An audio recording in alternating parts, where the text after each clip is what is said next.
అసలు పవన్ కళ్యాణ్ గారి గురించి మాట్లాడేంత అర్హత ప్రకాష్ రాజ్ గారికి ఉందా? ఆయన ఇక్కడ మనిషి, ఇక్కడ ఏమన్నా ఆయన ఏమన్నా బ్యాన్ చేసింది ప్రకాష్ రాజ్. ఆయన ఇక్కడ మన తెలుగు ఇండస్ట్రీకి వచ్చి పవన్ కళ్యాణ్ గురించి మాట్లాడే ఇది లేదు. మంచు విష్ణుతో ఓడిపోయిన మనిషి కూడా పవన్ అన్న గురించి మాట్లాడుతున్నాడు. అసలు మన ప్రకాష్ రాజ్ గారు మాట్లాడేటప్పుడు తెలుసుకోవాలి. ఇప్పుడు ఆయన గొప్ప నటుడే ఉండడు, 5 రూపాయలకు మాట చేస్తాడట. పవన్ అన్న ఫ్యాన్స్ అలా ఉంటారు. సో ప్రకాష్ రాజ్ గారు దయచేసి చెప్పిన పవన్ అన్నతో పెట్టుకోకండి, పోతారు. చాలా మంది మనల్ని మనం గౌరవించుకోవాలి, పక్కనోడికి మర్యాద ఇవ్వాలి. మనం మర్యాద ఇవ్వకుండా మనకి ఎవరు రెస్పెక్ట్ ఇస్తాడండి? ప్రైమ్ మినిస్టర్ కూడా తిడతాడు. ఆయన అనుకుంటే ఆయన పాకిస్తాన్ లేపేయాలని చూస్తున్నాడు మోడీ గారు. అసలు ఇండియా మ్యాప్ లోనే పాకిస్తాన్ లేకుండా చేయాలని చూస్తున్నాడు. నువ్వు ఆయనతో పెట్టుకుంటున్నావు, ఉంటావా నువ్వు? అసలు మళ్ళీ పవన్ కళ్యాణ్ గురించి మాట్లాడేంత అర్హత ప్రకాష్ రాజ్ గారికి లేదు. నమస్తే అన్న. ఇప్పుడు పవన్ కళ్యాణ్ గారి గురించి ప్రకాష్ రాజ్ గారు కొన్ని కామెంట్ చేయడం జరిగింది. అసలు పవన్ కళ్యాణ్ గారికి రాజకీయాలు తెలియదు, అనుభవం లేదు అనే విధంగా. సో ఈ విధంగా మాట్లాడడం కరెక్టే అనుకుంటున్నారా? చాలా తప్పండి. యాక్చువల్లీ ప్రకాష్ రాజ్ గారి సినిమాలు చూసి చాలా పెరిగాము. ఆయన మీద ఒక రెస్పెక్ట్ ఉంది. మంచి మంచి సినిమాలు చేశాడు ఆయన. పోకిరి, చాలా మంచి సినిమాలు ఉన్నాయి. అంత తెలిసిన మంచి ప్రకాష్ రాజ్ ఎందుకు పవన్ కళ్యాణ్ గారితో పెట్టుకుంటారు నాకు అర్థం కావట్లేదు. చూసాను ఆ వీడియో. పవన్ కళ్యాణ్ గారినే కాదు, ప్రైమ్ మినిస్టర్ కూడా తిట్టారు కదా, సింగుల్ తిట్టాడు. ఏం పోయేగాలం వచ్చింది ప్రకాష్ రాజ్ గారు? నాకైతే విజయ్ దళపతి గారిని తిట్టారు. ఇప్పుడు జల్సా సినిమాలో ఎంత మాత్రం పవన్ అన్న పక్కన నటించినంత మాత్రాన అంత తీసి పారాల్సిన అవసరం లేదు. పవన్ కళ్యాణ్ తో పెట్టుకుని ఏ మనిషి అయినా పోవాల్సిందే. ఆయనతో పెట్టుకొని జగన్ అన్న ఇంట్లో కూర్చోన్నాడు. ఈయనకి ఎందుకు చెప్పు? రోజా, కోడాలి నాని, పేర్ని నాని, ఎంతమంది అసలు వైఎస్ఆర్సీపీ పార్టీనే లేకుండా పోయింది. ఈ రోజు పవన్ అన్నతో పెట్టుకోవడం అవసరమా? ఇప్పుడు ఇంతమంది రాజకీయ నాయకులు ఉన్నప్పటికీ వాళ్ళ ఎవరి గురించి కూడా మాట్లాడకుండా ఓన్లీ పవన్ కళ్యాణ్ ఎందుకు టార్గెట్ చేస్తారు? పవన్ కళ్యాణ్ గారు ఆయన ఫస్ట్ నుంచి అది ఎందుకో నాకు అర్థం కాదు. మరి పవన్ అన్న అంటే ఏమంత ఏం చేశాడు పవన్ అన్న? మంచు విష్ణుతో ఓడిపోయిన మనిషి కూడా పవన్ అన్న గురించి మాట్లాడుతున్నాడు. అసలు మన మా ఎలక్షన్స్ లో మంచు విష్ణుతో ఓడిపోయినాడు ఆయన. ఈయన కూడా ఏం లేదండి. అప్పుడు 1980s లో 90s ఆయన సినిమాలు చూసాం. కొన్ని ఫ్యామిలీ మూవీస్ చేశాడు అనమాట ప్రకాష్ రాజ్ గారు. దానిలో మస్తు క్లాస్ బిక్తా ఉంటాడు, మెసేజ్లు ఇస్తా ఉంటాడు. ఇప్పుడు కూడా ఆ మెసేజ్లు ఇస్తే జనాలు నమ్ముతారని అనుకుంటున్నాడు. అందుకే చెప్తే ఇప్పుడు మీకు అంతా అవన్నీ మీ సినిమాలు కూడా చాలా బోరు కొట్టేసినాయి. అది యాక్టింగ్. అసలు సీతమ్మ వాకిట్ సినిమాలు చేయట్లేదు, యాక్టింగ్ చేస్తాడు. అందరూ బాగుండాలి. మీ యాక్టింగ్ కూడా మేము చూడట్లే ఇప్పుడు. భరించి మరి పవన్ కళ్యాణ్ చూసి ఏమవుతుంది? ఆయన నిజాయితీ పరుడు ఆయన పవన్ అన్న, సరేనా? ఆయనకి పాలిటిక్స్ లో అంత అనుభవం లేకపోవచ్చు. చంద్రబాబు నాయుడు గారికి ఉన్నంత ఎక్స్పీరియన్స్ గానీ, జగన్ కున్నంత ఎక్స్పీరియన్స్ లేకపోవచ్చు. కానీ గుండె నిండా నిజాయితీ తప్ప ఏమీ లేదు. ఒక ఛాన్స్ ఇచ్చి చూడొచ్చు కదా సీఎం గా. ఆయన గెలవడు అనేసి ప్రతి ఒక్కరికి తెలుసు. సీఎం గా గెలవడు అనేసి ప్రతి ఒక్కరికి తెలుసు. ఎందుకంటే గ్రౌండ్ లెవెల్ ఆ పార్టీకి అంత బలం లేదని తెలుసు. కానీ ప్రతి మనిషికి తెలుసు. జగన్ అభిమానిని అడిగినా చెప్తాడు పవన్ అన్న నిజాయితీ పరుడు, ఆయనకి ఛాన్స్ ఇస్తే గెలుస్తాడు అనేసి.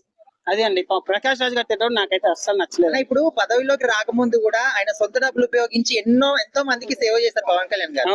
అయితే ఇప్పుడు పిఠాపురం సమస్యలు తీసుకెళ్లి అక్కడ మాట్లాడతాడు, అక్కడ ఇక్కడో మాట్లాడతాడని ఈ విధంగా కామెంట్ చేయడం అసలు ప్రకాష్ రాజ్ గారికి అర్హత ఉందంటారా? ఆయన అసలు పవన్ కళ్యాణ్ గారి గురించి మాట్లాడేంత అర్హత ప్రకాష్ రాజ్ గారికి ఉందా? ఆయన ఇక్కడ మనిషి, ఇక్కడ ఏమన్నా ఆయన ఏమన్నా ఒక రూపాయి సహాయం చేశాడా?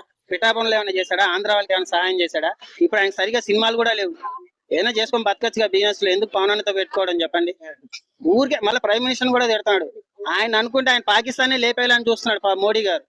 అసలు ఇండియా మ్యాప్ లోనే పాకిస్తాన్ లేకుండా చేయాలని చూస్తున్నాడు. నువ్వు ఆయనతో పెట్టుకుంటున్నావు, ఉంటావా నువ్వు? అసలు ఆయన చూసి నాకు అప్పుడప్పుడు పాపం అనిపిస్తున్నాను. ఏంద్ర పవన్ కళ్యాణ్ తో పెట్టుకుంటాడు ఈ మనిషి? ఈయన కూడా యాడికి వెళ్ళిపోతాడు, ఎవరిని చంపైపోతాడు.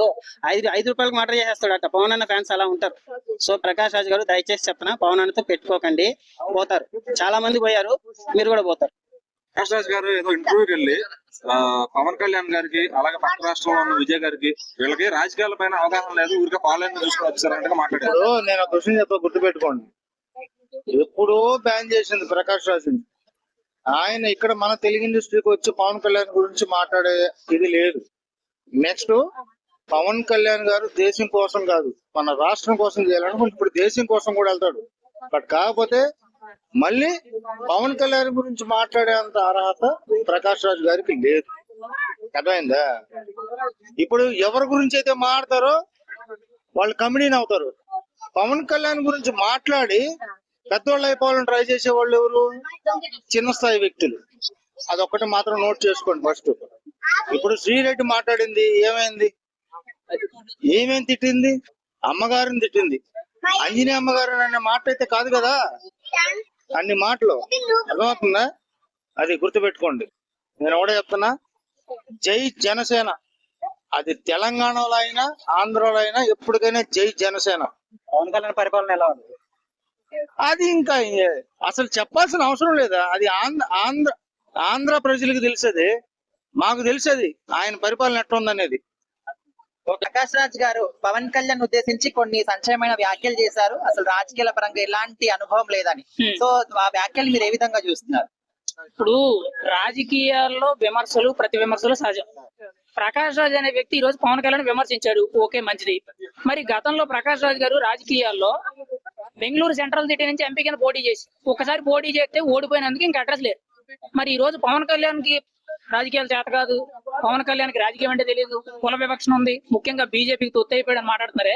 మరి 15 ఏళ్ల రాజకీయ జీవితంలో 10 ఏళ్లు ఎన్నో అటుపోట్లు ఎదుర్కొన్నాడు పవన్ కళ్యాణ్. ఎంత మంది చేత తిట్టించుకున్నాడు, ఎంత మంది చేత అనరాని మాటలు అనిపించుకున్నాడు. ఆయన అన్నది కాక వెనకాల తన కుటుంబ సభ్యులు కూడా అన్నారు. మరి అన్ని ఆటలు పోట్లు ఎదుర్కొని ఈ రోజు డిప్యూటీ సీఎం అనే పదవికి ఒక్కసారికి ఒక బ్రాండ్ నేమ్ అయిపోయింది. గతంలో మీకు డిప్యూటీ సీఎం అంటే తెలుసా? అసలు ప్రోటోకాల్ ఉందా? ఆ పదవికే వాల్యూ ఉందా? మరి ఈ రోజు ఏపీ డిప్యూటీ సీఎం అంటే ఎంత లెక్కలు ఉంది? మరి అంత వాల్యూ వచ్చింది, గ్రౌండ్ లెవెల్లో ఏ పని చేయడం లేదని అంటారు కదా. మరి గ్రౌండ్ లెవెల్లో తన సొంత డబ్బులు అవసరం అయితే సొంత డబ్బులు పెడుతున్నాడు, ప్రభుత్వం డబ్బులు నిధులు అవసరం అయితే నిధులు పెడుతున్నాడు. అంటే ఎక్కడ సమస్య సాల్వ్ అవ్వాలంటే ఆ విధంగా పోతున్నాడు. మరి పని చేతకట్లేదని ఎలా చెప్తారు? ఎక్కడో కర్ణాటక బెంగళూరులో కూర్చొని ఆంధ్ర రాష్ట్ర రాజకీయాల గురించి మాట్లాడడం అనేది ఒక వింత, అందులోనూ పవన్ కళ్యాణ్ విమర్శించడం అనేది ఇంకో కొత్త వింత. ఇప్పుడు పవన్ కళ్యాణ్ పని చేస్తున్నాడో లేదన్నది గ్రౌండ్ లెవెల్లో ఆయన సాయం పొందినోడు తెలుస్తుంది. ప్రకాష్ రాజ్ గారు ఏదో ఎవరో ఒకరు వచ్చి ఒక ఇంటర్వ్యూ అడగని ఇంటర్వ్యూలో ఆయనకి ఏం తెలుసానంటే కొన్ని తెలీదు, తెలియకపోగానే ఎంతమంది సపోర్ట్ చేస్తున్నారా? ఇన్ని కోట్ల రూపాయలు అభివృద్ధి పనులు జరిగిపోతున్నాయా? గ్రౌండ్ లెవెల్లో ఇప్పుడు మంచినీటి సదుపాయాలు కానీ, గ్రామాల్లో రోడ్లు కానీ, డ్రైనేజీలు కానీ, ముఖ్యంగా ఫార్మింగ్ పౌండ్స్ కానీ, లేదా పశుసంవర్ధక శాఖ కానీ, ముఖ్యంగా అటవీ శాఖ కానీ, వీటిల్లో మార్పులు ఎలా అవుతున్నాయి? మరి అంటే ఇప్పటి వరకు ఈ మార్పులు వచ్చినవన్నీ కూడా ఏదో గాలిలో మ్యాజికల్ చేతి వస్తున్నాయండి. ప్రకాష్ రాజ్ గారు మాట్లాడేటప్పుడు తెలుసుకోవాలి. ఇప్పుడు ఆయన గొప్ప నటుడే ఉండొచ్చు. ఇప్పుడు గతంలో నేను చెప్తాడు ఒక డైలాగు, నేను మోనార్కుడిని, నన్ను ఎవడో మాట్లాడన్నట్టు ఆయన విధానం ఆయనకు ఉండొచ్చు, తప్పులేదు. కానీ ఏంటంటే ఒక పని జరిగిందా జరగలేదనేది క్లుప్తంగా తెలుసుకోవాలండి. పవన్ కళ్యాణ్ ఇప్పుడు ఆయన మాట మాట్లాడారు, నేను ఓపెన్ గా చెప్తున్నాను. ప్రతి దాని గురించి కూడా కులం గురించి మాట్లాడుతున్నాడు, మతం గురించి మాట్లాడుతున్నారంట.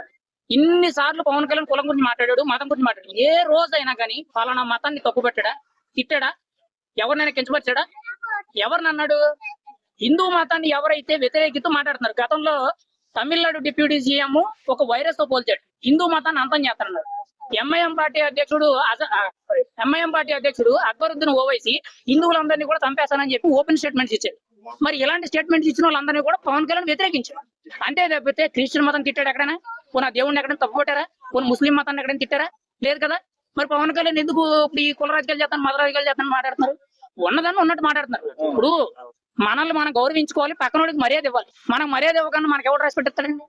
దేనికైనా ఒక విధానం ఉంటుంది కదా. ఇప్పుడు ఆయన అనేది సరిపోయిందా?